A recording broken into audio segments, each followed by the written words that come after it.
சகாக்கள் அனைவருக்கும் வணக்கம். இன்றைக்கி நம்மளோட ஸ்டோரி டு ஸ்டோரி சேனலில் எதை பற்றி பார்க்க போகிறோம் அப்படின்னா, விலங்குகள்கிட்ட இருக்கிற ஒரு சில விசித்திரமான குணங்களை தான் இப்போ இன்றைக்கி நம்ம பார்க்க போகிறோம். அந்த வருஷம் நம்ம முதல்ல பார்க்க போகிறது சிறுத்தை.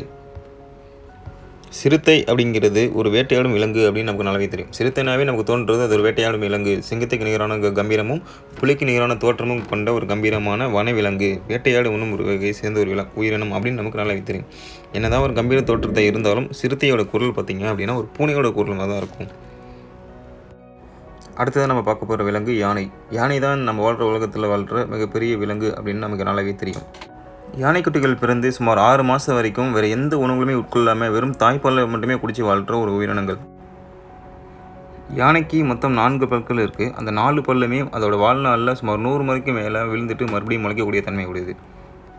நம்ம அடுத்ததாக பார்க்க போகிற விலங்கு சிம்பன்சி குரங்குகள். மனிதனிலிருந்து தான் குரங்குகள் வந்தாங்க அப்படின்றத அறிவியல் பூர்வமாகவும் நம்மளுடைய முன்னோர்கள் சார்பாகவும் நம்ம 1000 விஷயங்கள் வச்சு பேசிகிட்டு இருந்தாலும், ஆனால் இன்றைக்கி வரைக்குமே மனிதனுக்கு நிகராக சிந்திக்கக்கூடிய ஒரே ஒரு உயிரினம் அப்படின்னு பார்த்திங்க அப்படின்னா அது சிம்பன்சி குரங்குகள் மட்டும்தான்.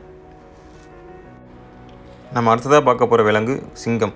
காட்டுக்கு ராஜா சிங்கம் அப்படின்னு நம்ம எல்லாத்துக்கும் தெரிஞ்சது தான். காட்டுக்கு ராஜா என அழைக்கப்படுதோ என்னமோ தெரியல.